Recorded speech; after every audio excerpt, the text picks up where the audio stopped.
El tema del contrabando. Bueno, una de las cosas que dicen que se va a anunciar es que Estados Unidos haría un importante aporte en materia de tecnología para poder mejorar todos los controles de frontera de la República Argentina. Bueno, está en línea Rodrigo Goncalves, secretario de Seguridad del municipio de General Pueyrredón. Rodrigo, buen día, ¿cómo estás? Buen día, José, un gusto saludarte. Gracias, igualmente. Bueno, todos vimos, en realidad debe ser uno de los videos más virales de los últimos días, el tema de la persecución a este individuo que se desplazaba en una moto rodada, poniendo en riesgo la vida de tanta gente, una persecución que, bueno, quedó muy bien graficada. Y me gustaría preguntarte básicamente la lectura al respecto de lo que yo por lo menos leo, de la información que trasciende, que no es toda de lo que ocurre, en qué escala o nivel de violencia estamos en este momento en Mar del Plata, porque parece que la escalada es como sistemática y permanente, ¿no?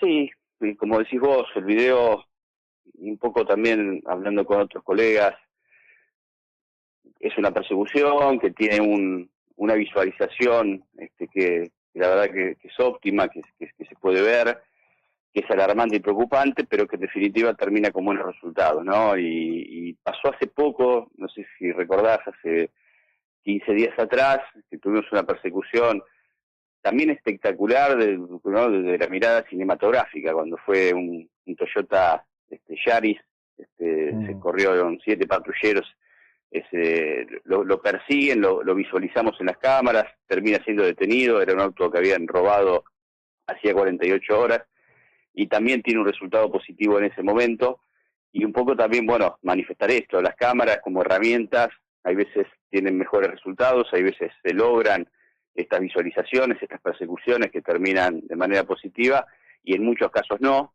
son una herramienta que pueden servir más, que pueden servir menos, que en definitiva aportan, pero que no son la solución del conflicto. Digo esto del lugar que muchos que pueden estar escuchando han tenido expectativas sobre la visualización de algún hecho, y no hemos estado a esa altura porque no tenemos cámaras en toda Mar del Plata, y porque no siempre se puede hacer un seguimiento como el que se vio. Hay veces sí, hay veces no, las cámaras aportan, pero no solucionan el conflicto. En este caso, sí, la escapada, la huida, se dio por un sector de Mar del Plata donde hay mayor visualización, se dio en un lugar donde se puede visualizar y se puede también ver cómo se logra el objetivo de esta persona que indudablemente, como muchas, y en esto que vos decís, el nivel de violencia, que va de la mano del nivel de incoherencia y de falta de empatía de estos personajes, que por huir, que por tener cuentas pendientes con la justicia,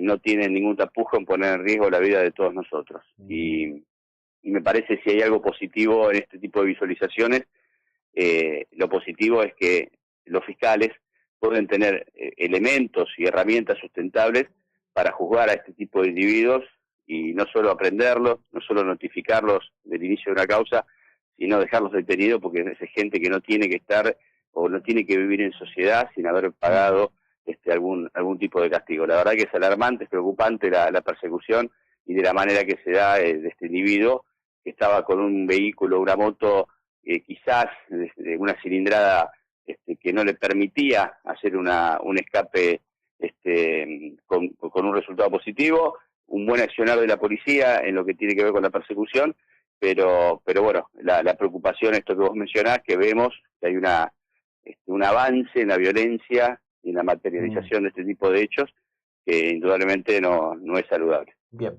para poner esto muy en contexto, tenemos tres elementos en este esquema.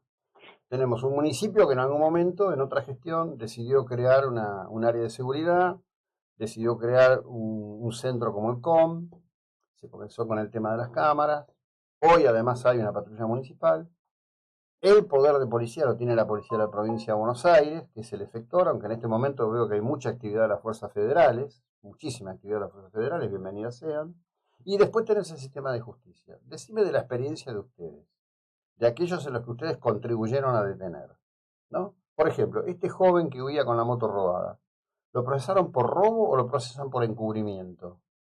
Porque los que procesan por encubrimiento en 48 horas, 96 horas están en la calle de vuelta. tal cual, esto que mencionás. Este caso puntual, se da con una particularidad, que esta persona tenía un pedido de captura activo. O sea, esta persona había llevado adelante un ilícito y que por ese ilícito se lo había podido reconocer, y esta persona estaba siendo buscada.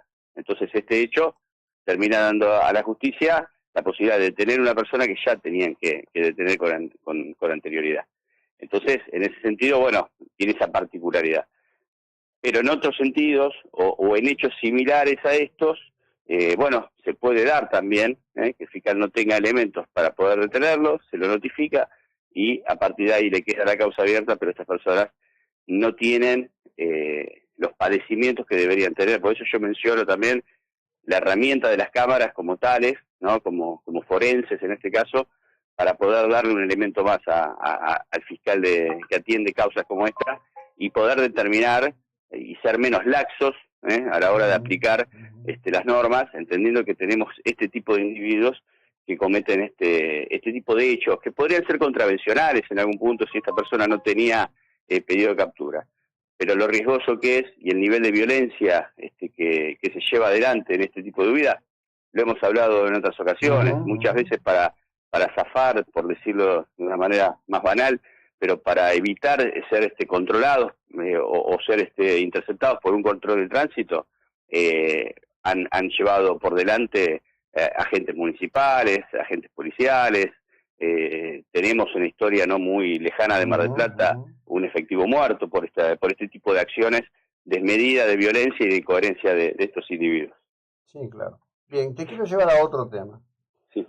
Que fue el que después derivó en la muerte de este señor, el ciclista Orono. Me dicen que un elemento crucial para la identificación de los delincuentes, 2 adultos, 29, 40 y otro 16 años, fueron las cámaras del COM. ¿En tiempo real no había nadie mirando en esas cámaras? No, es una buena pregunta y me parece que acá nosotros no nos tenemos que poner colgados cuando hablamos de esto. Mar del Plata tiene 1.350 cámaras en diferentes puntos de la ciudad. En algunos lugares hay cámaras con esto que hablábamos recién, ¿no? Nos permiten tener mayor visualización porque hay mayor cercanía de las cámaras.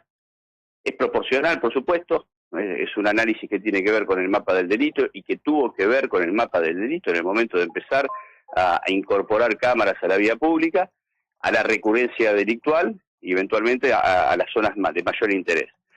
A medida que uno se va alejando de esas zonas, hay cámaras que aleatoriamente uno puede encontrar. Por eso mencionaba recién, no siempre visualizar en cámaras algún hecho, alguna investigación. En tiempo real es muy difícil. Lo que pasó de la moto y eso es muy difícil. La verdad que tiene que ver también con el operador, tiene que ver por dónde toman los delincuentes a la hora de la huida, y aparte tiene que ver muchas veces con que esa huida sea en lugares donde tenemos cámaras, porque a veces se pierde la imagen. De manera forense puede ser un poco con más tiempo, porque hay que dedicarle mucho tiempo, pero se pueden lograr objetivos, como el que mencionás, y otros tantos. Pero las cámaras, a medida que nos vamos alejando de las zonas, digamos, de mayor recurrencia delictual, obviamente que son visualizadas, pero no son visualizadas 24 horas, 365 días del año, son visualizadas aleatoriamente. ¿Puede pasar que tengamos un hecho que esté visualizado? Sí. Puede pasar que tengamos un hecho y que no esté visualizado también. Y puede pasar que tengamos un hecho y que a los ojos de un operador de noche, con diferentes particularidades, no sea captado en el momento, y después cuando uno hace una revisión puede ver alguna acción que quizás es indebida, pero al momento de verlo en vivo y el momento que está pasando no es identificable. Hay muchas variables y muchas veces sirven también, o sirven más quizás como datos forenses, como investigación para la comisaría de la fiscalía, que para tiempo real. Por eso mencionaba eso al principio. A veces tienen mayor eficacia y otras veces no. Son herramientas, no solucionan el problema de fondo, pero sí pueden identificar, pueden prevenir en algunos casos y pueden servir en muchos otros para diferentes investigaciones, como la que mencionás, José, y otras tantas que te puedo mencionar, ¿no? Ayer, alrededor del mediodía, le robaron el auto con intrusión en su casa a una vecina ahí en el barrio de la Florida, no sé, a 600 metros de la caminera. La caminera no está para hacer seguridad. El comisario que está a cargo al ratito pidió a los vecinos que acercaran informes de las cámaras de seguridad. Supongo que también lo habrán pedido al COM, ¿no? Porque hay mucha cámara del COM en esa zona. Tenemos, Constitución, La Ruta, etcétera, ¿no? sí, sí, tenemos cámara y tenemos un elemento en esa zona, obviamente que eso no es publicable. Nosotros no solamente tenemos cámaras, sino que hay otro elemento que es muy importante para el robo de vehículos, son los LPR, que es el anillo digital, y que toma las patentes de los vehículos. En ese sector, como en otros sectores, tenemos ambas cosas. Uh-huh. Bien, te cierro con esto. Eduardo dice la cámara que muestra la huida por Lubro, imagino que se refiere a este video que dio comienzo. Está tapada por los árboles y hace rato. Ahí hay todo un tema también, el tema de la poda, ¿no? En algunos lugares. Sí, a ver, eso es algo permanente, que también, y es importante que lo haya mencionado, porque es así muchas veces, y es esa convivencia también, ¿no? De lo natural, las comunidades, las ciudades, pero bueno, la poda muchas veces nos impiden, por eso, no diría por poda, pero en general, por condiciones climáticas, por condiciones técnicas, por condiciones adversas en la meteorología, el 10% de las cámaras, yo cuando te menciono 1.350 cámaras, el 10%, el 8% de las cámaras están caídas. ¿Qué significa que están caídas? Por diferentes eventualidades que tienen que ver con esto. Bueno, nosotros tenemos la contratación del sistema de mantenimiento de cámaras, un hidro y personal que todos los días se dedica a levantar esas cámaras caídas. Puede haber cámaras en la costa que por cuestiones de humedad o lo que fuera pierden visualización, hay que tan solo limpiarlas, pero si no la limpias esa cámara es obsoleta porque no toma. En otros casos puede ser el tema de la poda, como menciona esta persona, y es también una lucha constante, esa poda selectiva que necesitamos para la visualización de cámaras, que hay veces al corto distancia, a la corta distancia están obstruidas, pero muchas veces cuando tenemos que hacer un zoom de 300 metros, bueno, sí, la realidad es que los árboles u otras estructuras muchas veces impiden tener una visualización efectiva y es una lucha permanente que tenemos que trabajar no solamente en el mantenimiento técnico, sino también natural de las especies. Bueno, te agradezco, como siempre, gracias. Que tengas un buen día, muy amable. Un abrazo grande. Bueno, Darío dice, sí, y sí, eso corresponde.